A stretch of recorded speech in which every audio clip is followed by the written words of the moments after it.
प्रेरितों के काम उसका 2 अध्याय उसके 38 वचन से 45 वचन तक पढ़ दीजिए। प्रेरितों के काम उसका 2 अध्याय उसके 38 वचन से 45 वचन तक पढ़ दीजिए। ध्यान से हम सीखेंगे कि परमेश्वर का कलाम हमसे क्या कहता है। हालेलुया। पतरस ने उनसे कहा, मन फिराओ और तुम में से हर एक अपने अपने पापों की क्षमा के लिए यीशु मसीह के नाम से बपतिस्मा लें, तो तुम पवित्र आत्मा का दान पाओगे। क्योंकि यह प्रतिज्ञा तुम और तुम्हारी संतानों और उन सब दूर दूर के लोगों के लिए भी है, जिनको प्रभु हमारा परमेश्वर अपने पास बुलाएगा। उसने बहुत और बातों से भी गवाही दे देकर समझाया कि अपने आप को इस टेढ़ी जाति से बचाओ। अंततः जिन्होंने उसका वचन ग्रहण किया उन्होंने बपतिस्मा लिया, और उसी दिन 3000 मनुष्यों के लगभग उनमें मिल गए, और वे प्रेरितों से शिक्षा पाने और संगति रखने और रोटी तोड़ने और प्रार्थना करने में लौलीन रहे। और सब लोगों पर भय छा गया, और बहुत से अद्भुत काम और चिन्ह प्रेरितों के द्वारा प्रकट होते थे, और सब विश्वास करने वाले इकट्ठे रहते थे, और उनकी सब वस्तुएं सांझे में थी। वे अपनी अपनी सम्मति और सामान बेचकर वो अपनी अपनी संपत्ति और सामान बेचकर जैसी जिसकी आवश्यकता होती थी बांट दिया करते थे। आमीन। हालेलुया, हालेलुया, हालेलुया। प्रभु इन वचनों के पढ़े और सुने जाने पर बड़ी आशीष दे। जब हम एक लोकल चर्च के साथ जुड़ जाते हैं, जब हम एक कलीसिया के मेंबर हो जाते हैं, तो उसके साथ साथ बहुत सारी बातें हैं जो कलीसिया को पता होनी चाहिए। तो अक्सर कलीसिया में शिक्षा की कमी के कारण हमें सिर्फ इतना पता होता है कि हमने तौबा की है और बपतिस्मा लिया है, और उसके बाद इतवार को चर्च लगता है, हमने इतवार को चर्च जाना है। बस हम यहीं पर सीमित रह जाते हैं। क्या हमने तौबा की है, हमने बपतिस्मा लिया है, मतलब पानी में डुबकी लगाई है, और उसके बाद हमने इतवार को चर्च जाना है, हम यहीं तक सीमित रह जाते हैं। लेकिन परमेश्वर के कलाम में आज हम 7 बातें सीखेंगे कि परमेश्वर का कलाम हमें क्या कहता है। जब तक हमने अपने पापों की क्षमा नहीं पाई, हम परमेश्वर की नज़र में गुनाहगार, पापी और अपराधी ठहरते हैं। क्या होते हैं? परमेश्वर की नज़र में पापी, गुनाहगार और अपराधी होती है। क्योंकि हमारे जितने भी काम हम इस शरीर में रहकर करते हैं, अपने शरीर के अंगों से करते हैं, चाहे वो अच्छे काम कर रहे हैं, चाहे वो बुरे काम कर रहे हैं, उन सब के विषय में यशायाह कहता है कि वो सारे के सारे काम क्या हैं? एक मैले, फटे हुए, चिट्ठड़े उड़े हुए, गंदे कपड़ों के समान है। तो मनुष्य जो पाप में फंसा हुआ है, अपराधों में दबा हुआ है, दलदल में, पाप की दलदल में फंसा हुआ है, तो वह उससे निकलना चाहता है, लेकिन उसे निकलने का कोई रास्ता नहीं मिलता। तो जो गलतियां, जो गुनाह, जो अपराध, जो पाप हमने किए हैं, उससे क्षमा पाने के लिए, उससे बाहर निकलने के लिए क्या करें? तो पहला पॉइंट यहां पर हमें मिलता है। पतरस के पास जब लोग आए, उन्होंने इसी प्रकार से वचन सुना, तो उन्होंने कहा हम क्या करें, हम क्या करें, पापों की क्षमा के लिए हम क्या करें? तो पतरस ने सबसे पहली बात उन्हें कही कि तुमने क्या करना है? मन फिराना है। क्या करना है? क्या करना है? मन फिराना है। ये मन फिराने का अर्थ क्या है? मन फिराने का मतलब क्या है? मन फिराने का मतलब है हमारा मन जो परमेश्वर से हटा हुआ है और दुनिया में लगा हुआ है, पापों में लगा हुआ है, संसार की बातों में लगा हुआ है, गुनाहों में फंसा हुआ है, उसे वहां से हटाना और वापस परमेश्वर के साथ लगाना। हालेलुया। यही है मन फिराना। मन फिराने का और सरल करके बताऊं तो मन फिराने का मतलब है मैं अपनी राह पर जा रहा हूं। कौन सी राह पर? अपनी राह पर। कहावतों की पुस्तक में लिखा है, मनुष्य ने एक राह चुन लिया, मनुष्य ने एक राह चुन लिया जो उसके मन को भावना लगता था, जो उसके मन को, इधर देखिए, जो उसके मन को अच्छा लगा, मनुष्य ने वो राह चुन लिया। लेकिन फिर उसके आगे लिखा है कि वह उसे अच्छा तो लगा, लेकिन वह उसे मौत के रास्ते में ले गया, वह उसे मौत की खाई में ले गया, वह उसे मौत के पास ले गया। अब मनुष्य ने जो रास्ता चुना है वो रास्ता उसे जीवन नहीं दे रहा, वह उसके मन भावना है, वह उसे मन भावना है, लेकिन वह उसे जीवन नहीं दे रहा। तो अब यहां पर मनुष्य जो कर रहा है वो सोच रहा है मैं सही कर रहा हूं, मैं सही कर रहा हूं। लेकिन आप जो सही कर रहे हैं वो आपकी नजर में सही कर रहे हैं, परमेश्वर की नजर में सही है या नहीं है वो आपको चेक करना पड़ेगा, वह आपको चेक। अब यीशु मसीह के समय में यहूदियों ने इजराइलियों ने क्या किया? यीशु मसीह को सलीब दे दी। यीशु मसीह को क्या कर दिया? सलीब दे दी। और वे सोच रहे थे कि हम क्या कर रहे हैं, बड़ा अच्छा काम। यीशु मसीह को कोड़े मरवाए, वे सोच रहे थे हम बड़ा अच्छा काम। यीशु मसीह को सूली पर चढ़ा दिया, सोच रहे थे बड़ा अच्छा काम। वे धर्मगुरु थे, वे याजक थे, महायाजक थे, वे सोच रहे थे हम सही काम कर रहे हैं। लेकिन असल में उनके वो काम उनकी निगाह में तो अच्छे थे, लेकिन परमेश्वर की निगाह में वो अच्छे। नीति वचन 16 अध्याय उसका 25 वचन, तो वो वहां पर कहता है कि मनुष्य को अच्छा लगता है वह उसको चुन लेता है और उस पर चलता है, लेकिन वह क्या हो जाता है? मृत्यु की ओर ले जाता है। ओके, तो यहां पर मनुष्य अपने बल पर, अपने काम पर, अपनी बुद्धि से, अपनी समझ से जो कर रहा है वो सोच रहा है सही कर रहा है। यीशु मसीह को सूली दे दी, सही कर रहा है। कोड़ों की मार लगवाई, सही कर रहा है। कांटों का ताज पहनाया, सही कर रहा है। यहूदियों का राजा है, ऊपर लिख दिया गया, सही कर रहा है। हाथों में कील ठोक दिए, सही कर रहा है। लेकिन असल में परमेश्वर की नजर में वो सही, धर्मगुरुओं की नजर में सही है। तो यहां पर जब पतरस प्रचार करने लगा तो पतरस प्रचार कर रहा था कि तुमने जो किया वो गलत किया है। तुमने परमेश्वर के पुत्र को ही सूली पर लटका दिया, तुमने परमेश्वर के पुत्र को ही सूली दे दी। तो उस वक्त वे लोगों के हृदय सिद्ध गए, वे लोगों के हृदय उनके मन सिद्ध गए और कहते हम क्या करें? तो पतरस ने कहा तौबा करो, पश्चाताप करो, मन फिराओ। हालेलुया। आज भी यदि कोई भी गुनाहों में है, पापों में है, अगर उसे उसका उद्धार चाहिए, उसकी मुक्ति चाहिए, वह उसमें से निकलना चाहता है, तो उसके मन में भी सवाल होगा, आप लोगों के मन में भी सवाल होगा, हम पाप से छूटने के लिए, अंधकार से निकलने के लिए क्या करें? तो प्रभु का वचन कहता है पश्चाताप करो। क्या करो?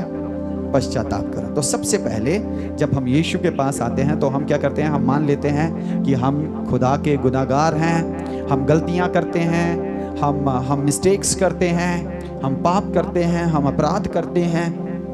उन बातों को मान लेते हैं और उसके लिए माफी मांगते हैं। क्या मांगते हैं? माफी। तो पहला नंबर पश्चाताप। दूसरा नंबर हम माफी मांगने के लिए बपतिस्मा लेते हैं। क्या करते हैं? बपतिस्मा लेते हैं। क्या करते हैं? वहां पर हमने पढ़ा, लिखा है तुम में से हर एक पश्चाताप करे, मन फिराए और फिर अपने पापों की माफी के लिए बपतिस्मा ले। क्या ले? बपतिस्मा ले। कितने लोगों ने बपतिस्मा लिया हुआ है? पानी में डुबकी लगाई हुई है? ओके, तो पानी में आप लोगों ने डुबकी लगाई हुई है। अभी बहुत सारे हैं जिन्होंने पानी में डुबकी लगानी है। इनके लिए प्रार्थना करें कि प्रभु इनके मन भी परिवर्तित करें, इनके हृदय भी बदलें, इनके सवालों के जवाब भी इन्हें मिले, इनकी समस्याओं से, इनके श्रापों से भी ये निकलें और बपतिस्मा लें। तो पहली बात पश्चाताप हृदय। जो चर्च में आते हैं उनके पास कौन सा हृदय होना चाहिए? पश्चातापी हृदय। कौन सा हृदय? जोर से बोलिए। जो लगातार चर्च में आते हैं बोलिए। तो चर्च में आने वालों के पास क्या होना चाहिए? जोर से बोलिए, जोर से बोलिए। पश्चातापी हृदय, पश्चातापी हृदय होना चाहिए।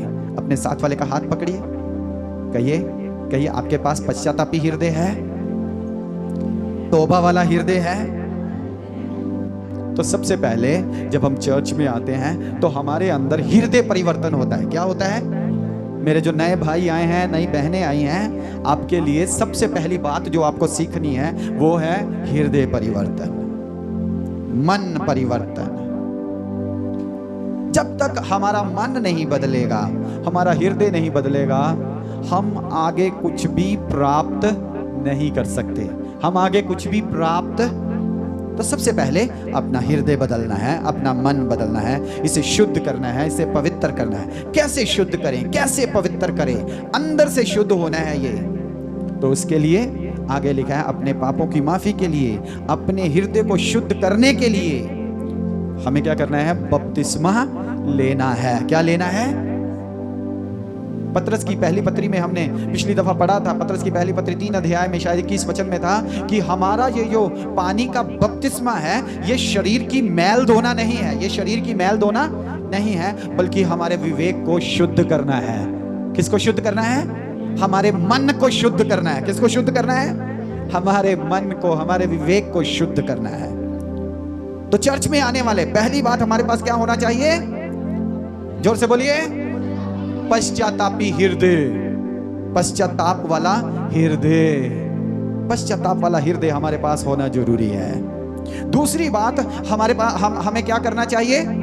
हमें बपतिस्मा लेना चाहिए। क्या लेना चाहिए? क्या है?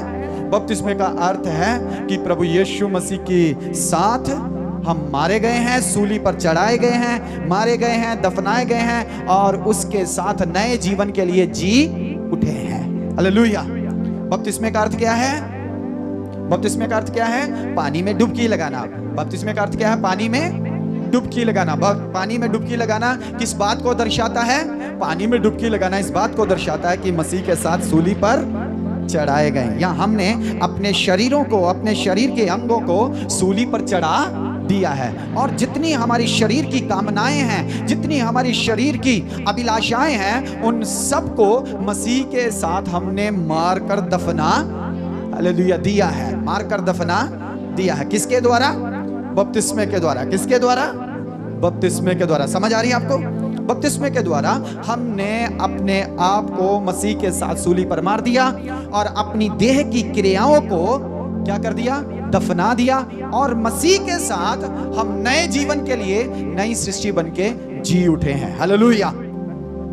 मेरी ओर देखिए सब। बपतिस्मा क्या है? ओके, पहली बात इधर देखिए। पहली बात बपतिस्मा क्या है? अपने शरीर को, बोलिए अपने शरीर को, ऐसे ऐसे बोलिए, अपने शरीर को, ऐसे बोलिए, ऐसे बोलिए, अपने शरीर को मसीह के साथ सूली पर देना।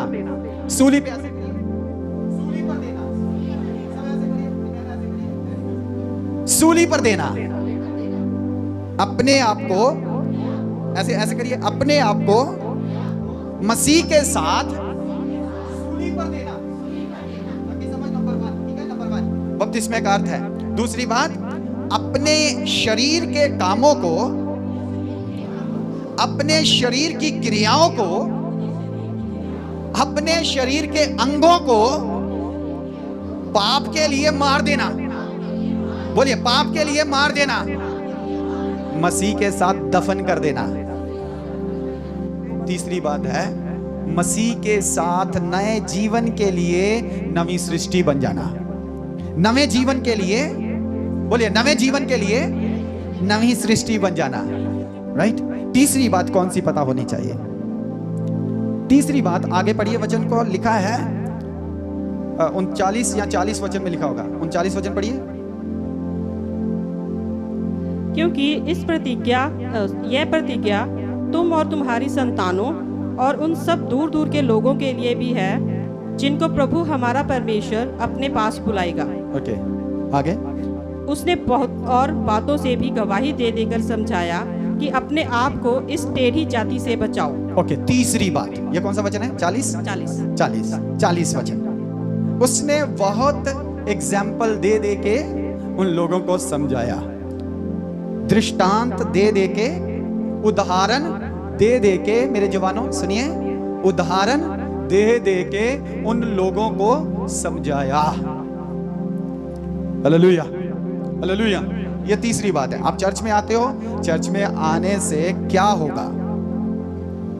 पहली बात, हृदय परिवर्तन, धर्म परिवर्तन नहीं, हृदय परिवर्तन। दूसरी बात, आप अपने शरीर के अंगों को पापों के लिए मार देंगे और नवी सृष्टि बन जाएंगे। क्या बन जाएंगे? नवी सृष्टि बन जाएंगे।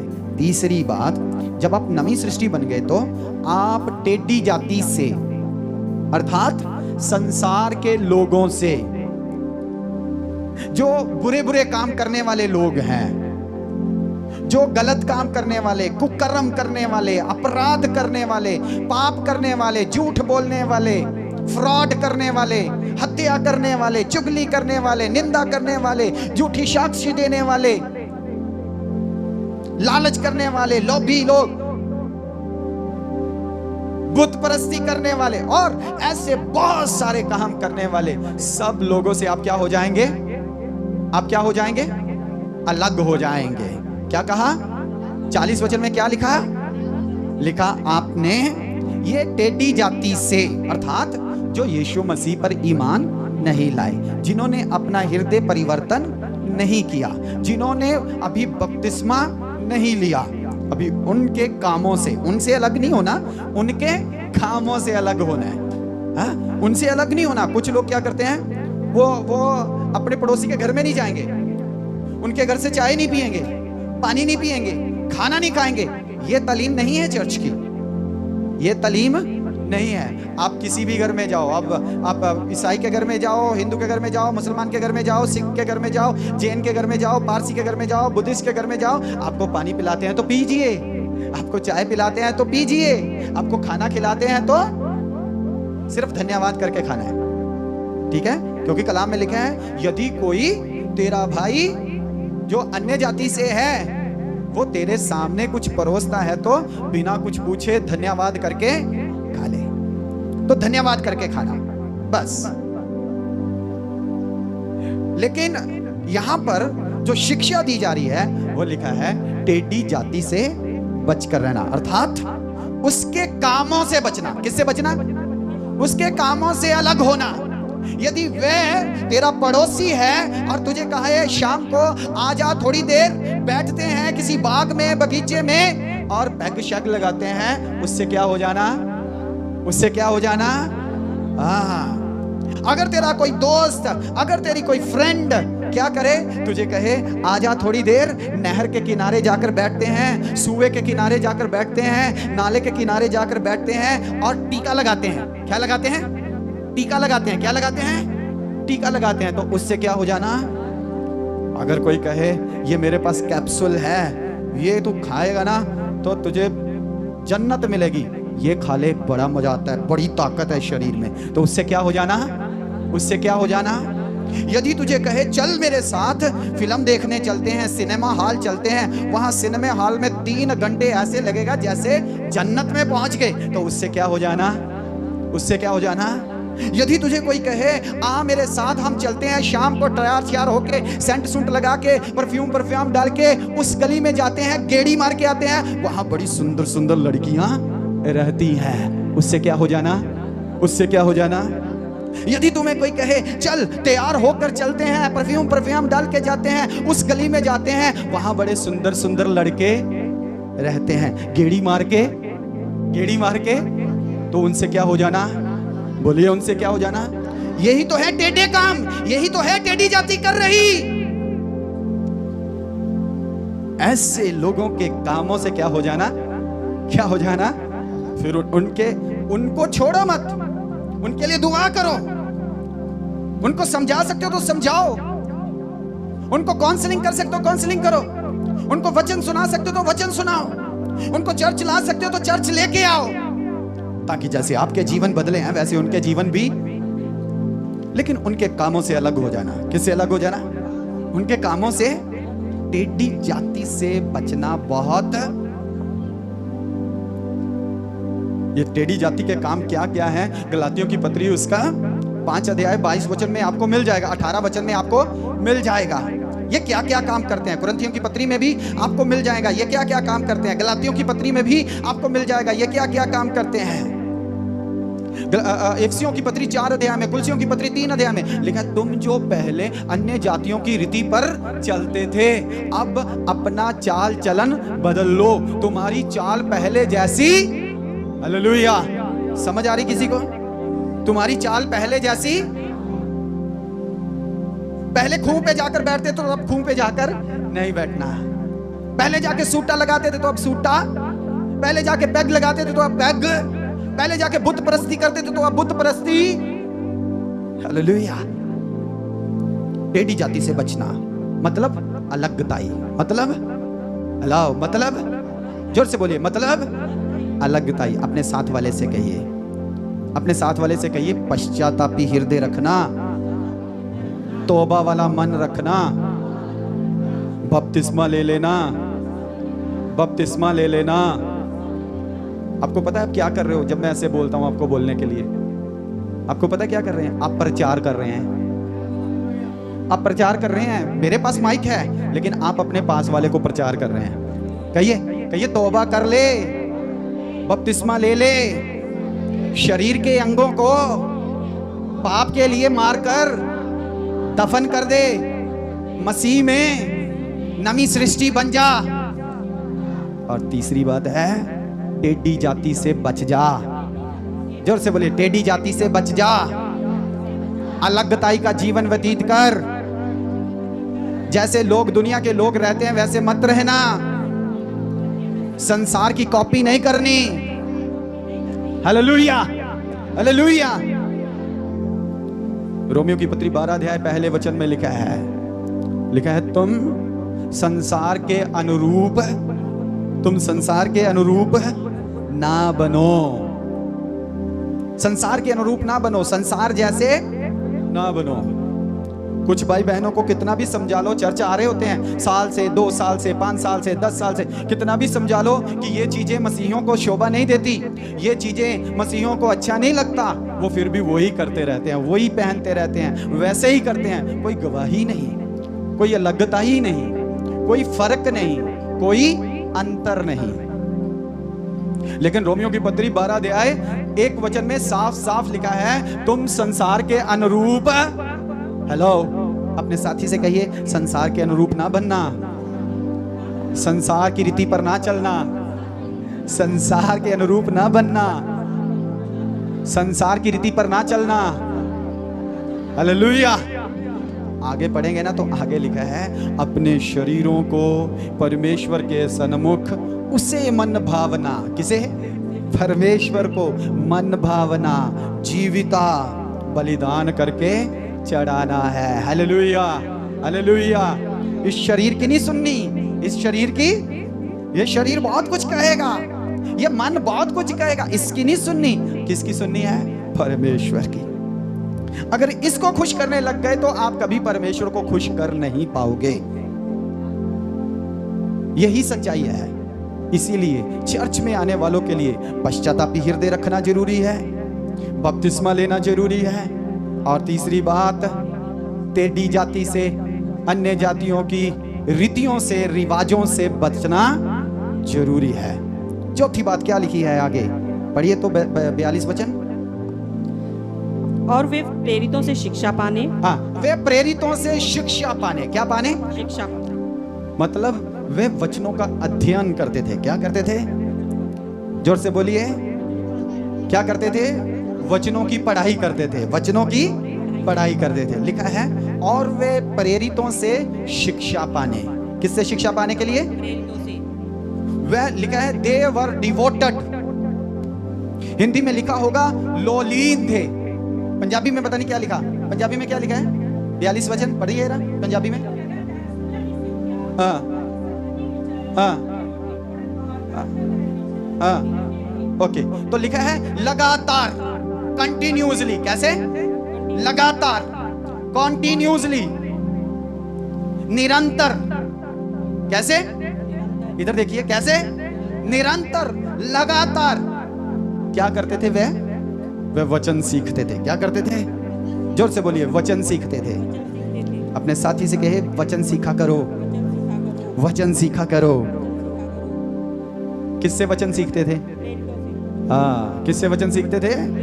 प्रेरितों से, जो उनके अगुवे थे, राइट, जो उनके अगुवे थे। उस वक्त अभी पासवान की सेवकाई शुरू नहीं हुई थी, पासवान की सेवकाई शुरू नहीं हुई थी। उस वक्त सिर्फ अभी यीशु मसीह ने जिनको डायरेक्ट चुना था, जिनको यीशु मसीह ने डायरेक्ट चुना था, अपने चेलों में से, भीड़ में से 12 को अलग किया था और उन्हें प्रेरित कहा था।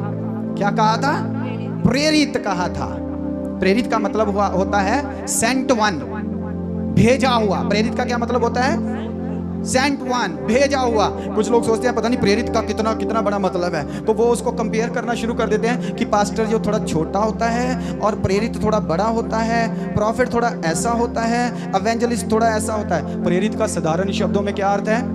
भेजा हुआ। क्या अर्थ है? क्या अर्थ है? और पास्टर का अर्थ क्या है?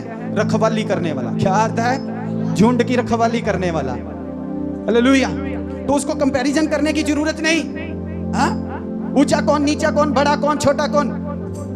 प्रेरित है भेजा हुआ, प्रेरित है भेजा हुआ, पास्टर है रखवाला। हालेलुया। तो वो क्या कर रहे थे? वह प्रेरितों से शिक्षा पा रहे थे। क्या पा रहे थे? शिक्षा पा रहे थे। अब प्रेरितों से शिक्षा पा रहे थे तो प्रेरितों के पास आते ही होंगे। कब कब आते थे? लिखा है लगातार। कैसे? लगातार शिक्षा पाते थे। कभी कभी शिक्षा नहीं पाते थे। प्रभु का धन्यवाद हो, हमारे पास लगातार की रूटीन के लिए हर इतवार को हम चर्च में आते हैं और हमारी आराधना का एक हिस्सा है 1 घंटे का प्रचार, 1 घंटे का सरमन। और इस सरमन में हम क्या करते हैं? इस प्रचार में क्या करते हैं? हम शिक्षा पाते हैं। इसके अलावा भी मैंने कोशिश की कई बार कि चलो कोई बाइबल क्लासेस शुरू करें, और बाइबल क्लास समय समय पर हम ऐसी क्लासेस करेंगे ताकि हम प्रभु के वचन को सीखते रहें। तो यहाँ पर चौथी बात है वचन को सीखने वाला। एक व्यक्ति जो चर्च में आता है उसे क्या बनना है? वचन सीखने वाला। क्या बनना है? सिर्फ गीत गाने वाला नहीं बनना, सिर्फ प्रार्थना करने वाला नहीं बनना, उसे वचन सीखने वाला भी बनना है। Hallelujah, hallelujah. और लिखा है they were devoted to the teachings of apostles। किसी और की टीचिंग के लिए नहीं, अपने अगुवों के लिए डिवोटेड थे। कहां से सीखते थे? अपने अगुवों से, जो प्रेरित कहलाते थे। तो आपको लगातार कलीसिया में आना है, या आप कलीसिया में आते हैं इसलिए आते हैं कि आप शिक्षा को प्राप्त कर सके। अपने साथी से कहिए चर्च में इसलिए आया करो ताकि शिक्षा प्राप्त हो सके, अच्छी शिक्षा मिले। पास्टर जी से, अपने अगुए से सीखा करो। हालेलुया। तो ये है चौथी बात। अब पांचवी बात क्या है? संगति रखनी। तो वो लगातार, ये लगातार शब्द नहीं छोड़ेंगे, लगातार शब्द नहीं छोड़ेंगे। लगातार सीखना, और लगातार वहां पर लिखा है, मेरे पास इंग्लिश में लिखा है कंटिन्यूअसली, पंजाबी में लिखा है लगातार। आपके पास क्या लिखा है? लगातार। तो वो लगातार संगति करते थे। क्या करते थे? क्या करते थे? बोलिए लगातार संगति, बोलिए लगातार संगति। अब उनकी लगातार संगति कैसे थी? वे प्रतिरोज इकट्ठा होते थे। कब इकट्ठा होते थे? हालेलुया। लगातार संगति करनी है। अब हमारे लिए एक थोड़ी सी दुविधा है या परेशानी है कि हम सब दूर दूर से आते हैं, हम सब दूर दूर से आते हैं। तो एक बार ऑटो पे आना तो 300-400 रुपए का खर्च हो जाएगा। तो लेकिन जो पास में रहते हैं और जो खर्च कर सकते हैं, उनके लिए उन्हें चाहिए कि वे लगातार क्या करें? क्या करें? अपने साथी से कहिए लगातार संगति किया करो, कहिए लगातार संगति किया करो, कहो रोज संगति किया करो। हालेलुया। क्या रोज संगति का प्रोविजन है यहाँ पर? हर रोज रात को 8:30 बजे, 8:30 से 9:30 बजे हम चर्च में बैठते हैं। कुछ भाई बहन आते हैं और कुछ नहीं आते हैं। जो आते हैं उनके लिए प्रभु का धन्यवाद, जो नहीं आते उनके लिए मेरी प्रार्थना है कि वे भी इस इंपॉर्टेंस को सीख लें, इस वचन को सीख लें। ये पांचवी बात है लगातार इकट्ठे होना। क्या? लगातार इकट्ठे होना, ये पांचवी बात है। ये कलीसिया की आदत में हो जाना चाहिए। सुभाना में जितने भी रहते हैं उन सबको ये आदत डालनी चाहिए। सुभाना में रहने वाले सबको ये आदत डालनी चाहिए कि हमें प्रतिरोज परमेश्वर के पास, परमेश्वर के भवन में, परमेश्वर के दास के पास इकट्ठे होना है। तो वो निरंतर क्या करते थे? संगति करते थे। ओके, आगे चलें। और रोटी तोड़ने, हाँ, और वह लगातार रोटी तोड़ते थे। क्या करते थे? रोटी तोड़ते थे, अर्थात वह प्रभु भोज में शामिल होते थे। क्या करते थे? प्रभु भोज में शामिल होते थे, लगातार प्रभु भोज में शामिल होते थे। प्रभु भोज में शामिल होना कितना अनिवार्य है, कितना जरूरी है, क्योंकि जब यहां पर मेज सजाई जाती है और उस पर दाखरस और रोटी रखी जाती है, वो दाखरस और वह रोटी प्रभु यीशु मसीह के बदन और उसके लहू का प्रतीक है, चिन्ह है। Hallelujah, hallelujah. क्या है वह? प्रभु यीशु मसीह के, जोर से बोलिए, प्रभु यीशु मसीह के बदन, बोलिए प्रभु यीशु मसीह के बदन और लहू का चिन्ह है प्रभु भोज। प्रभु भोज, हमें लगातार प्रभु भोज में शामिल होना है। आमीन, हालेलुया। तो क्या करना है? हमें लगातार प्रभु भोज में शामिल होना है, हमें लगातार संगति करनी है। ये लगातार संगति और लगातार प्रभु भोज कैसे होगा? तो हमारे पास हर इतवार को यहाँ पर चर्च होता है, संगति होती है, जिसमें दूर वाले पास वाले सब इकट्ठे होते हैं। हालेलुया। लेकिन दूर वाले पास वालों की भी इतवार को भी या हफ्ते में एक बार इकट्ठे होने की भी समस्या है। वो क्या है? एक इतवार आ जाएंगे और एक इतवार नहीं आएंगे, एक इतवार आ जाएंगे और एक इतवार, दो इतवार आ जाएंगे और दो इतवार। तो ये कलीसिया की शिक्षा नहीं है। बोलिए ये कलीसिया की शिक्षा, बोलिए ये कलीसिया की शिक्षा। हाँ, जो कभी कभी आते हैं बीच में छुट्टी मारते हैं, वो सब स्माइल कर रहे हैं, वो सब स्माइल कर रहे हैं। हाँ, तो कलीसिया में आना है, चर्च में आना है, तो यह छठी बात है, राइट। पांचवी बात है लगातार संगति करना, मतलब किसी भी कीमत पर रविवार की आराधना को छोड़ना। आज भी अपने इर्द गिर्द देखिए कितने लोग आज यहां नहीं आए। क्यों? क्यों? अपने मन के हिसाब से चल रहे हैं। किसके मन के हिसाब से? अपने मन के हिसाब से। रोमियो की पत्री 12:1-2 में तो लिखा है परमेश्वर को मन भावना। कौन सा? किसके मन को? परमेश्वर के मन को भावना। लेकिन कलीसिया किसके मन को भा रही है? किसके मन को? जिस दिन मेरा मन करता है उस दिन मैं चर्च में पहुंच जाता हूं। जिस दिन मेरा मन नहीं करता, मुझे इधर उधर का काम होता है, उस दिन मैं इधर उधर के काम में चला जाता हूं, चली जाती हूं। ये परमेश्वर की कलीसिया की तालीम नहीं है। हालेलुया, हेलो, समझ आ रही है? ये परमेश्वर की कलीसिया की तालीम। आपको पता है, आप एक संडे मिस करते हैं तो कितने दिन आप संगति से दूर हो जाते हैं? हाँ, 15 दिन। एक इतवार मिस करेंगे तो, सुनिए इधर, एक इतवार मिस करेंगे, मान लो एक इतवार आप नहीं आते तो कितने दिन का फासला हो जाता है? और बाइबल क्या सिखा रही है? कौन सी संगति करनी है? लगातार संगति। कौन सी संगति? अगर 2 इतवार नहीं आए तो कितने दिन हो जाएंगे? 21 दिन। कितने दिन? 21 दिन। 2 इतवार ही छुट्टी मारी आपकी काउंटिंग में, 2 इतवार छुट्टी मारी, लेकिन आप संगति से कितने दिन के लिए गायब हो गए? 21 दिन के लिए। आपकी कैलकुलेशन में आपने एक ही छुट्टी मारी, एक ही हफ्ता नहीं आए, लेकिन कितने दिन के लिए संगति से दूर हो गए? 15 दिन के लिए। कम ऑन, ये प्रभु की शिक्षा, ये उसके वचन की शिक्षा नहीं है, ये परमेश्वर की कलीसिया की शिक्षा नहीं है। छठी बात जो हम सीख रहे थे, मैं थोड़ा रिवर्स हो गया। छठी बात जो हम सीख रहे थे, रोटी तोड़ना। तो रोटी तोड़ना, हमारे बीच में रोटी कब रखी जाती है? कब रखी जाती है? महीने में एक बार, पहले हफ्ते। महीने में एक बार, पहले हफ्ते। जितने चर्च के साथ जुड़े हुए भाई बहन हैं, सबको पता है कि महीने में पहले हफ्ते एक बार प्रभु भोज होगा, प्रभु मेज सजाई जाएगी। और जितनों ने तौबा की है, मन फिराया, बपतिस्मा लिया है, संगति करते हैं, उन सबने उसमें शामिल होना है। तो प्रभु भोज वाले दिन हम क्या मार जाते हैं? छुट्टी मार जाते हैं। प्रभु भोज वाले दिन हम क्या मार जाते हैं? छुट्टी मार जाते हैं। हेलो, क्या कर रहे हैं आप प्रभु भोज के दिन एब्सेंट हो रहे हैं, गैर हाजिर हो रहे हैं, आप प्रभु मेज से भाग रहे हैं। हमारे स्कूल में, कॉलेजेस में जब कोई सब्जेक्ट हमें नहीं लगाना, जब हमें कोई टेस्ट नहीं लिखना, तो हम क्या करते हैं? हम बहाना मारते हैं और स्कूल से छुट्टी मार लेते हैं। थोड़ा कॉलेज वाले में चले जाओ तो फिर बोलते हैं बंक मार लेते हैं, एक सब्जेक्ट के लिए, प्रभु भोज के लिए।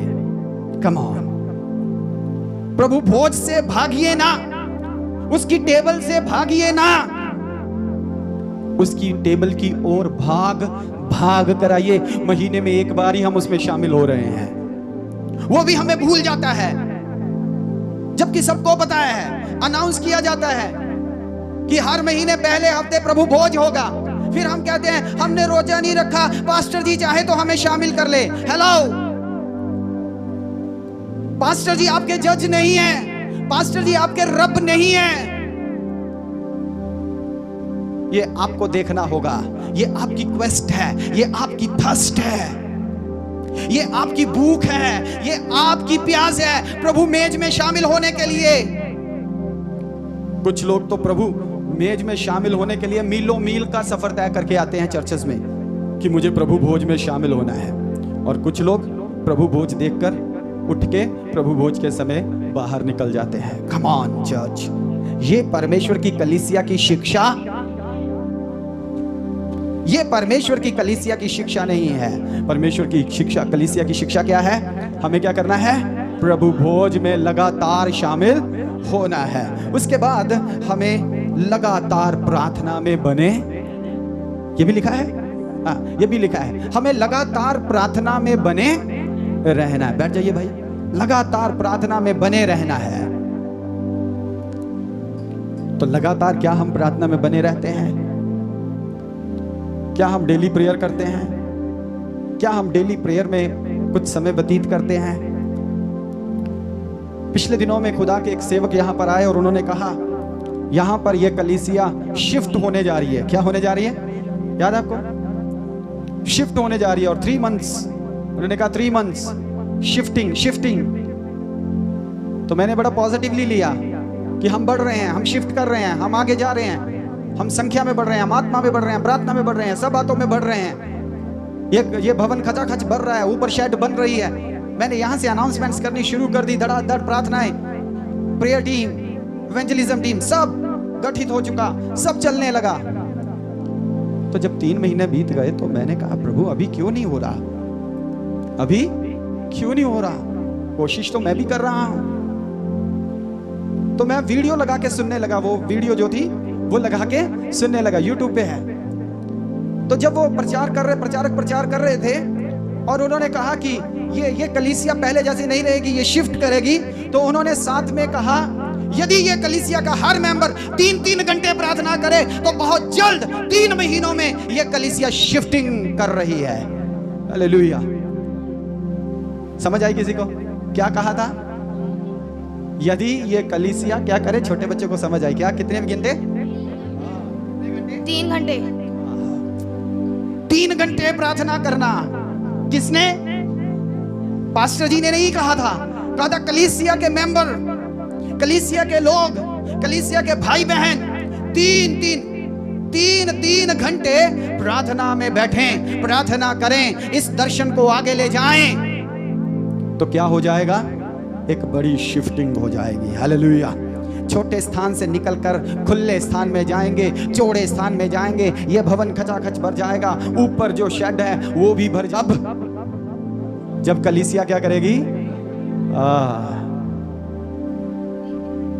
हाँ, वो मुझे करेक्ट कर रहा है बेटा, कहता 3 घंटे प्रार्थना करेंगे तो। Hallelujah, hallelujah.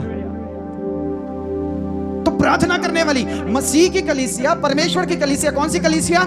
प्रार्थना करने वाली कलीसिया। लिखा है वो प्रार्थना में लगातार लोलीन रहते थे। हालेलुया। कौन सी प्रार्थना चाहिए? बोलिए, कौन सी प्रार्थना? लगातार प्रार्थना। लगातार प्रार्थना चाहिए। ये हमें बरसात वाले मेंढक नहीं चाहिए। कौन से मेंढक नहीं चाहिए? परमेश्वर को बरसात वाले मेंढक। अभी हम वो बाहर सुभाना के बाहर जो ग्राउंड्स हैं वहां से जाते हैं तो उस ग्राउंड में कोई मेंढक नहीं दिखेगा आपको, कोई मेंढक नहीं दिखेगा। अभी अगले महीने जब बारिश होगी और वो ग्राउंड पानी से भर जाएगी तो वहां पर इतने मेंढक निकलेंगे, आप दूर से देख सकते हो। तो क्या होता है? परमेश्वर की कलीसिया बरसाती डड्डू, बरसात के मोहित। हम बरसात पर निर्भर नहीं करते। हम बरसात पर निर्भर, कोई बाहर से सेवक आएगा तब हम बेदार हो जाएंगे। 7 दिन के उपवास रखेंगे तब हम 3 घंटे प्रार्थना करेंगे। 21 दिन के उपवास रखेंगे तब हम 3 घंटे प्रार्थना करेंगे। कम ऑन, हम इन चीजों के मोहताज। कैसी प्रार्थना चाहिए? परमेश्वर की कलीसिया को कैसी प्रार्थना चाहिए? बोलिए कैसी? साथी से बोलिए लगातार प्रार्थना किया कर। दिन में कम से कम 3 घंटे प्रार्थना किया कर। फिर कलीसिया बढ़ेगी, फिर परमेश्वर का राज्य बढ़ेगा, फिर परमेश्वर की मर्जी पूरी होगी, फिर पापी लोग बचाए जाएंगे, फिर गुनाहगार बचाए जाएंगे, फिर नशेबाज बचाए जाएंगे, फिर शराबी बचाए जाएंगे, फिर बदरूहों के जकड़े आजाद होंगे, फिर गरीब अमीर होंगे, स्वर्गीय स्थानों में मसीह के साथ बिठाए जाएंगे। Hallelujah, hallelujah. कितने घंटे प्रार्थना करनी रोज? किसने? परमेश्वर की कलीसिया ने। किसने? परमेश्वर की कलीसिया की ये आदत होनी चाहिए, मुझे 3 घंटे रोज प्रार्थना करनी है। जैसे मोबाइल के बिना चैन नहीं, जैसे चाय के बिना चैन नहीं, जैसे रोटी के बिना चैन नहीं, जैसे लस्सी के बिना ठंड इन गर्मियों में चैन नहीं, जैसे कोको कोला के बिना इन गर्मियों में चैन नहीं, नींबू पानी के बिना इन गर्मियों में चैन नहीं, इसी रीति से 3 घंटे की प्रार्थना के बिना आपको चैन नहीं आना चाहिए। Hallelujah, hallelujah. वो 3 घंटे जरूरी नहीं आप लगातार बैठे रहो, आप उसे डिवाइड कर सकते हो। आधे आधे घंटे में, एक एक घंटे में, पौने पौने घंटे में, डेढ़ घंटे में, जैसे आपकी सुविधा है। लेकिन प्रार्थना में 3 घंटे रोज व्यतीत करो। ये कलीसिया आगे बढ़ेगी, ये कलीसिया संख्या में बढ़ेगी, चिन्ह चमत्कारों में बढ़ेगी, ये कलीसिया अद्भुत काम करेगी।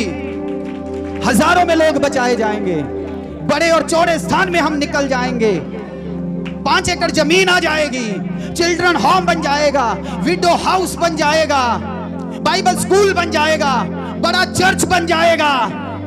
बहुत सारे सेवक तैयार किए जाएंगे, बहुत सारी ब्रांचेस अलग अलग स्टेट में शुरू हो जाएगी। हालेलुया। ये सब हो जाएगा। कैसे? यहां से पास्टर जी शाउट करते रहें तो हो जाएगा। कैसे होगा? पास्टर जी आपको याद दिलाते रहें कि ये हमारा दर्शन है तो हो जाएगा। कैसे होगा? बोलिए जोर से, बोलिए।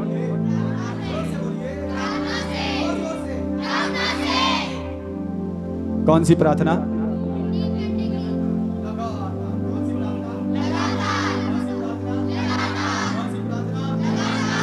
लगातार प्रार्थना, कम से कम 3 घंटे। हालेलुया। रोजा प्रार्थना है या नहीं? 3 दिन की, 7 दिन की, 21 दिन की, 40 दिन की, छोड़ दो से। आपने प्रार्थना करनी है। आप देखेंगे कैसे एक बड़ा सैलाब आएगा यहाँ पर, एक बड़ा आंदोलन छिड़ जाएगा सुभाना में। हम मुट्ठी भर लोग नहीं रहेंगे, हम बड़ी बाढ़ में बदल जाएंगे, हम बड़ी संख्या में बदल जाएंगे। जो दर्शन आपने देखे ना बड़ी बड़ी भीड़ के, वो यहीं पर पूरे हो जाएंगे। सच में यहाँ पर 200 लोग हो जाएंगे, 300 लोग हो जाएंगे, 500 लोग हो जाएंगे, हजारों में हो जाएंगे। हालेलुया। ये हो जाएगा जब आप लगातार प्रार्थना करेंगे। आखिरी बात जल्दी से बोलकर बैठना चाहता हूं। आखिरी बात यहां पर लिखा है, उनके पास जो था वह सब क्या करते थे? जो कुछ उनके पास था, जो भी उनकी संपत्ति और दौलत। हेलो, पढ़िए उस वचन को जरा। वे अपनी अपनी संपत्ति और सामान बेच कर, बस क्या बेचते थे? अपनी अपनी संपत्ति और सामान। Thank you very much. बहुत अच्छा है तू। हाँ, अपनी अपनी संपत्ति और सामान, बोलिए संपत्ति और सामान, कहिए संपत्ति और सामान। हालेलुया, प्रभु के नाम की स्तुति हो। प्रभु के घर में, प्रभु की सेवा में, प्रभु के कामों में वो क्या करने वाले थे? अपनी संपत्ति और अपना सामान लगाने वाले थे। हालेलुया, हालेलुया, हालेलुया। अपनी संपत्ति, अपना सामान, दैट मीन्स वे प्रभु के घर में, वे संगति में, वे कलीसिया में खर्च करने वाले। क्या करने वाले? खर्च करने वाले। अब कुछ लोग कहते हैं, पास्टर जी मेरे लिए दुआ करो, प्रभु मुझे देगा ना तो मैं प्रभु के घर में कम नहीं करूंगा, बहुत करूंगा। हा? प्रभु मुझे दे तो मैं प्रभु के घर में बहुत करूंगा। कमाल, इनके पास कितना था? हालेलुया। कैसे दिया इन्होंने? कैसे दिया?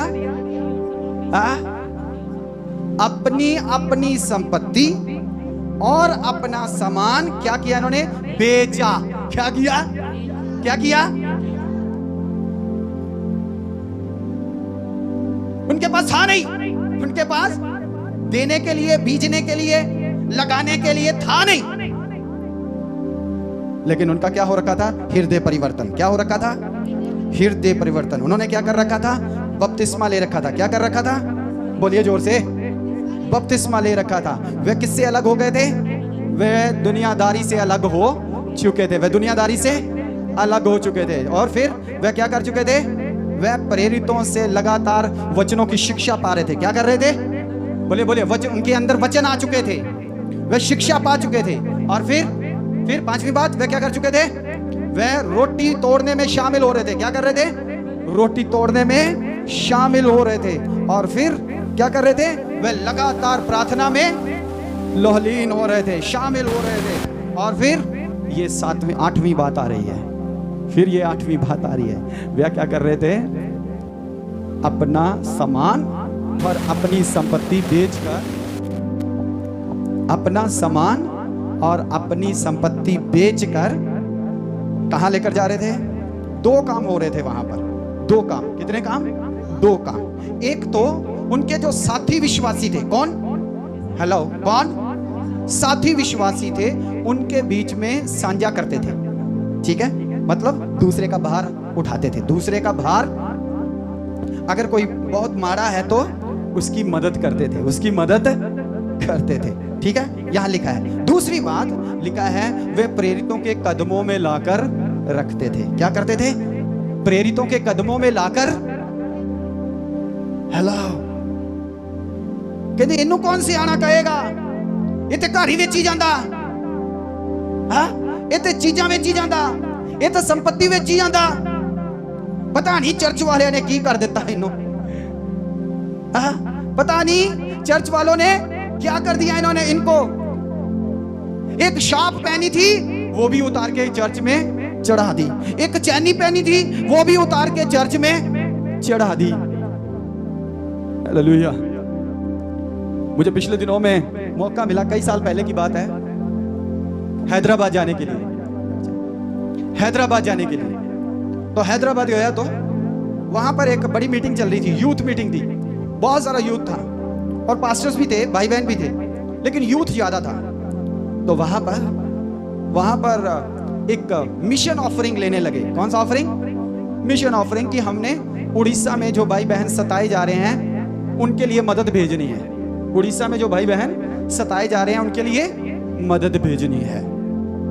प्रभु का धन्यवाद हो, कुछ लोग वहां पर सोना चांदी डालकर आए हुए थे। कुछ लोग वहां पर, बोलिए क्या डालकर आए थे? बड़ा प्यार है ना आपको सोने से। कुछ लोग सोना चांदी डालकर आए हुए थे। परमेश्वर का धन्यवाद हो, वहां पर जब उड़ीसा मिशन की बात की गई, वहां के विश्वासियों की बात की गई कि हमारे विश्वासी भाई बहन उड़ीसा में हैं, जो गरीबी रेखा से नीचे हैं, जिन्हें सताया जा रहा है, जिनके घरों को जला दिया है, जो जंगलों में रह रहे हैं, जिनकी बहु बेटियों को मारा गया, घसीटा गया, अत्याचार किया गया, उनके लिए मदद भेजनी है। तो बहुत सारों ने क्या किया? कान से निकाल कर डाल दिया। हालेलुया। क्या कर दिया? बोलो, क्या कर दिया? कान से निकाल के डाल दिया, हाथ से निकाल के डाल दिया, गले से निकाल कर डाल दिया। मेरे भाई जो उड़ीसा में मर रहे हैं, मेरी बहनें जो जंगलों में रह रही हैं, जिनके साथ दुष्व्यवहार को कर्म किया गया है, उनकी मदद के लिए ये मेरी तरफ से कंट्रीब्यूशन है, मेरी तरफ से भेंट है, दान है, ये भेजिए वहां पर। हालेलुया। यही तो कलीसिया कर रही थी। परमेश्वर की कलीसिया क्या करती है? अपनी संपत्ति भी बेच देती है, अपना सामान भी बेच देती है। और किसकी मदद करती है? किसकी मदद करती है? अपने कलीसिया में जो फेलो बिलीवर हैं, जो सहपाठी हैं, कलीसिया में आने वाले भाई बहन हैं, सबसे पहले कलीसिया में आने वालों की मदद करना सीखें। प्रभु के नाम की स्तुति हो। तो ये कलीसिया जो परमेश्वर की कलीसिया है, ये देने वाली कलीसिया थी। ये साथियों को अपनी संपत्ति बेच कर दे रही थी। और किसको? प्रेरितों के कदमों में। किसके कदमों में? प्रेरितों के कदमों में लाकर रख रहे थे। कुछ लोग थोड़ा सा लालच करने लगे और उन्होंने जो अपना सामान और संपत्ति बेची, उसमें से जो धन मिला, जो पैसा मिला, उन्होंने उसमें से कुछ लिया और गाड़ दिया। क्या कर दिया? आज की भाषा में बोले तो थोड़ा सा, अगर 5 लाख की संपत्ति बिकी है तो उसमें से 2 लाख रुपया उन्होंने निकाला और बैंक में जाकर एफडी करा दी। क्या करा दिया? बैंक में एफडी कर दी 2 लाख रुपए की। और 3 लाख रुपया पास्टर जी को जाके बोला, ये 3 लाख मिला था, ये रख लीजिए। कौन से पास्टर थे उस वक्त? पतरस। कौन सा पास्टर था? पतरस। पतरस से कहा, ये मैंने अपनी जायदाद बेची है और 5 लाख मिला है, उसमें 3 लाख मिला है, ये लीजिए, प्रभु के कामों में इस्तेमाल कीजिए। तो लिखा है, पतरस ने कहा, तूने झूठ क्यों बोला? तूने झूठ क्यों बोला? क्योंकि कुछ हिस्सा उसने क्या कर दिया था? बैंक में डिपॉजिट कर दिया था। उसने अपनी संपत्ति तो दी खुदा के कामों के लिए, लेकिन इतना लोभी और इतना लालची कि उसमें से कुछ हिस्सा अपने लिए फिर निकाल लिया। प्रभु की कलीसिया लोभी और लालची नहीं है। Hallelujah, hallelujah. जो कुछ प्रभु के लिए अलग करते हैं, वो प्रभु के लिए ही इस्तेमाल करते हैं। हालेलुया, हालेलुया, हालेलुया। तो प्रभु की कलीसिया को देने वाला बनना है। क्या बनना है? ये 8वीं बात है। चर्च में आने वाले भाई बहनों को 8 बातें सीखना जरूरी है। कितनी बातें? कितनी बातें? हाँ, चर्च में सिर्फ ताली बजाने नहीं आना। चर्च में सिर्फ ताली बजाने नहीं आना। चर्च में सिर्फ ब्लेसिंग लेने नहीं आना, आशीष लेने नहीं आना, बरकत लेने नहीं आना। चर्च में आना तो इन 8 बातों को अपने जीवन में लागू करना है। क्या करना है? सबसे पहले अपना हृदय परिवर्तन करना है। क्या करना है? अपना हृदय परिवर्तन। मेरे साथ जल्दी से 8 बातें रिपीट करें। क्या करना है? हृदय परिवर्तन। बोलिए, हृदय परिवर्तन करना है। क्या ये बपतिस्मा लेना है? क्या ये बपतिस्मा लेना है? क्या ये टेढ़ी जाति से बचना है? क्या ये वचन की शिक्षा लेनी है? क्या ये संगति में लगातार आना है? क्या ये प्रभु भोज में लगातार शामिल होना है? क्या ये प्रार्थना में लगातार बने रहना है? क्या ये लगातार खर्च करते रहना है? परमेश्वर के राज्य में खर्च करते रहना है, दान देते रहना है, भेंट लाते रहना है। हालेलुया। प्रभु के नाम की स्तुति हो। प्रभु इन वचनों के द्वारा हम सबको आशीष दे।